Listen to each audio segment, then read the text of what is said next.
Hi guys, welcome back to Granny's Kitchen. I know it's been probably, gosh, over a year since I did a recipe. Things have been busy with me for work, but I decided as it's Christmas I'm going to share the recipe for my Christmas pudding. So I always make 2 puddings a year. Kieran loves his Christmas pudding, and David and Glenda, my sister and brother-in-law. So I've already prepared one and I'm just going to do the second one. Just to let you know how crazy we are, it is now 11:15 at night, but I decided, this is typical of me, I decided to do something at the spur of the moment. So we're going to start with 8 ounces of margarine. So you can use stock margarine or the imperial margarine that comes in blocks. They're 4-ounce blocks. So you would melt 2 blocks of margarine. I have this is my old notebook, and it's probably 30 years old. And this is where I have a lot of my recipes written. So as I don't make it that often, I will be relying on my notebook. So to this you're going to add 8 ounces of demerara sugar. So it's the dense brown sugar. We're going to add that to the margarine. Okay, so just mix that through. You can use butter if you like, but I just like to use margarine when I'm baking. Okay, so to that we're going to add 7 ounces of plain flour, or in Canada, all-purpose flour. Don't use self-raising because puddings shouldn't rise. So this is all-purpose flour, no baking powder, no baking soda, nothing, okay? So we're going to add our 7 ounces of flour. Mix it through.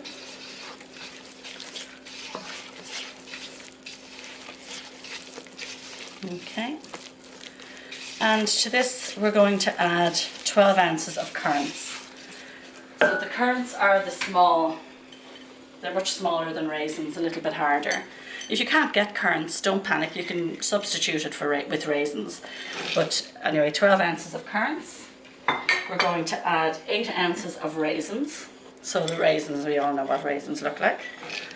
And then we're going to add 6 ounces of sultanas. So you'll see sultanas are a lighter colour. Again, if you can't get sultanas, don't panic. Make up the difference with your raisins or your currants. Okay, so we're going to add in our fruit. So now I'm just going to mix that through.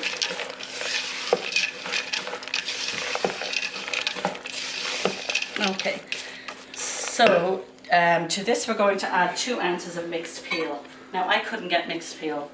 I actually did my shopping online and I had asked for lemon peel and orange peel, but they only had orange peel, but that's fine. You can, at home it's easier to find mixed peel, but you can actually get it here. It's usually above where they have the nuts and the raisins in the grocery store. So we have 2 ounces of mixed peel and we have 2 ounces of glacé cherries. And I cut them into quarters. You don't want big lumps of cherry in your pudding. So that is 2 ounces of peel and 2 ounces of cherries. Again, we're just going to mix them through. Now, we are also going to add 1 ounce of blanched almonds. Now I say blanched almonds, I never use blanched almonds. That's just what's in my recipe book. These are ground almonds. I prefer them ground because I find sometimes the whole almonds, they absorb some of the liquid and they just don't have that great a texture. So I always use ground almonds. Okay, so we put in our ground almonds. Just keep mixing. Now, you're also going to add 6 ounces of fresh breadcrumbs. I've said it before in some of my other recipes, please don't buy those tubs of breadcrumbs in the Canadian grocery stores. They are absolutely awful. Try and make your own breadcrumbs. At home you can buy them fresh made in the fridge section, but do try and make your own. Worst case scenario, use panko, but do not use those awful things that are in the tubs in the grocery store. So these are fresh breadcrumbs. I used white bread today because I purposely bought it. We don't normally eat white bread, but if you only have brown bread, that's fine. You can use brown breadcrumbs. Okay, so now it's getting harder to mix it because it's getting quite dense, but just give it a mix through. Okay, so now we're going to add a grated lemon rind, but unfortunately I said I did my shopping online, they never sent my lemons, but don't worry. We can always improvise when you're cooking. I have this lemon juice, I'm just going to put a little squirt of that in. Okay. We're also going to add the rind of an orange, which I have grated already.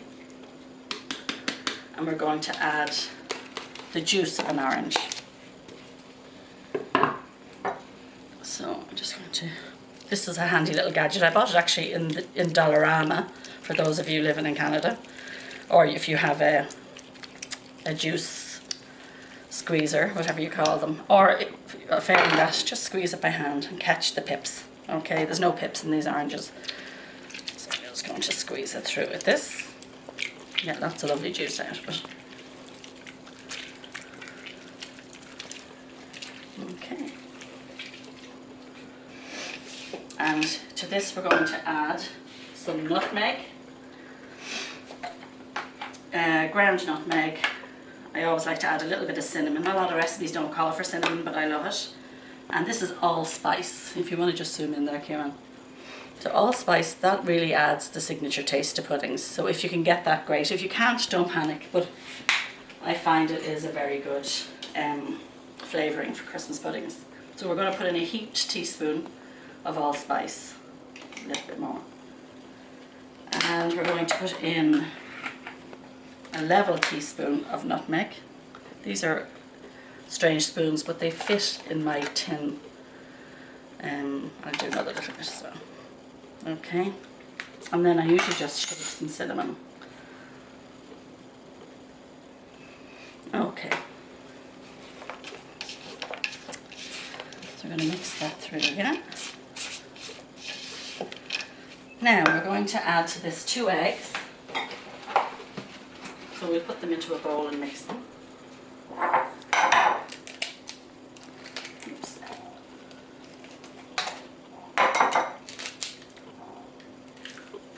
Put the shell there. Let's take the shell out.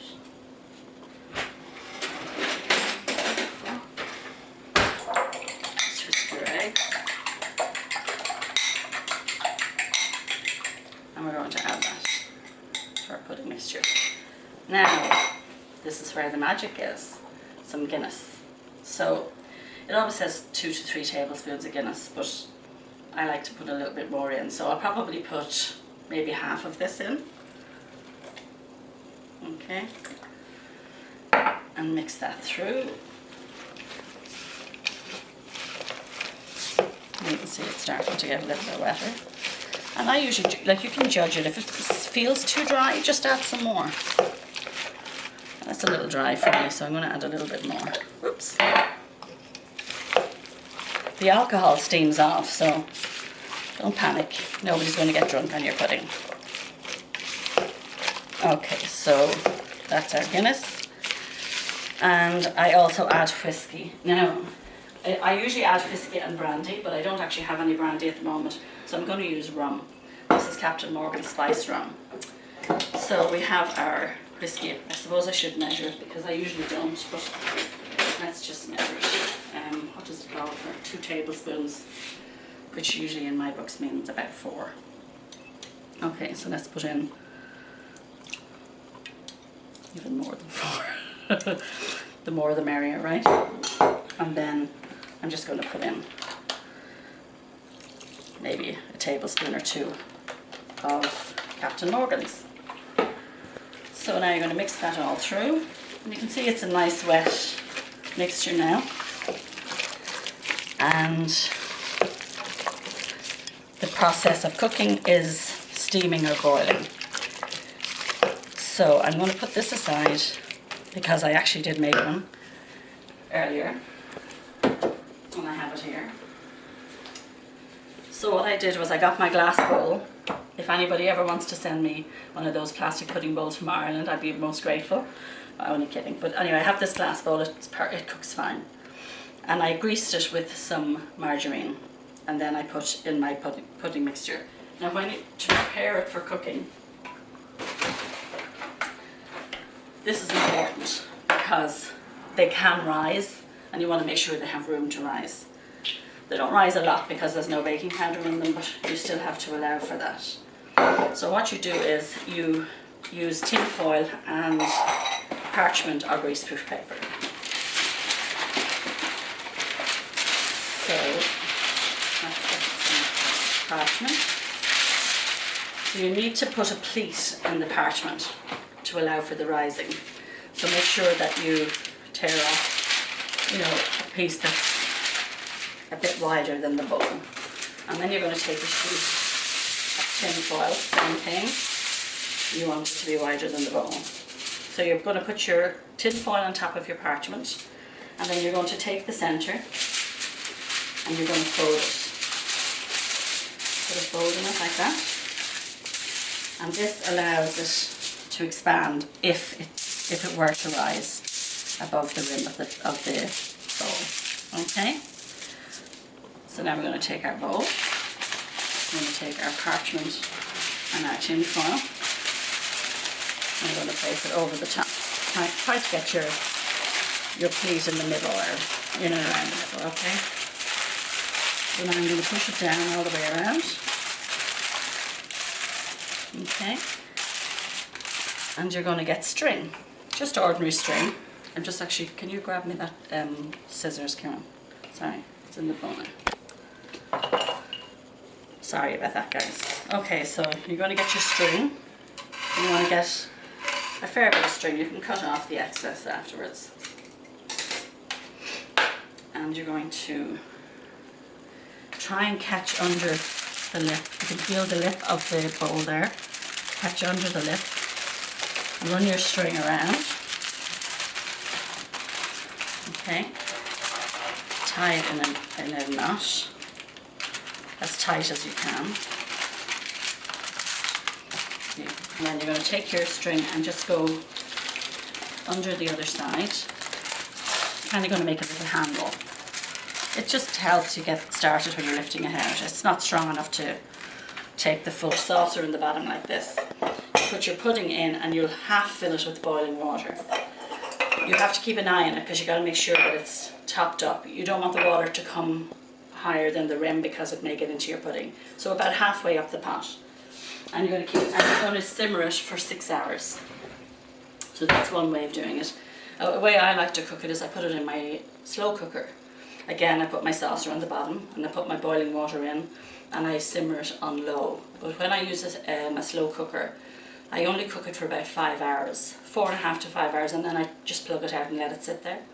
And I find it stays nice and moist. Hi guys, welcome back. So I just wanted to show you what I do when my pudding is cooked. So this was boiled in my slow cooker. I have the second one in now. So I boiled it for about 4 hours and 45 minutes, and then I just plugged it out and let it sit there all afternoon while we went out shopping.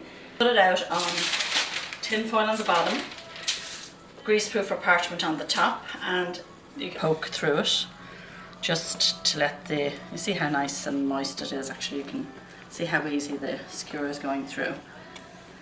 So now I'm just going to pour the whiskey over the top, let it soak into the pudding, in the bowl as well if you like. You'll probably remember from your mothers saying, oh, you have to make pudding like 3 months in advance. Sometimes they'd have them from the year before. The alcohol is what preserves them, but our life is different. Our life is so busy. I just don't have time to do that, and I have to say my puddings never taste the worse for wear because I've made them so close to Christmas. As I say, we've often eaten a pudding the day I've made it, so it still tastes good and you still have plenty of time.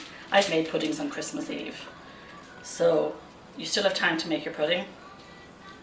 That's actually enough whiskey now. You've just drilled it yourself, right? So it's quite moist there on the top. So now I'm just going to take my foil and my parchment. I'm going to wrap it up. It's actually still kind of warm. And oh, there's whiskey coming in. Probably a better idea would be to do this in the bowl, but I wanted to put my other one on, so that's why I took it out of the bowl so soon. So anyway, there's your pudding. Just sit it aside, and whenever you're ready to eat it, we'll probably have some of this tomorrow.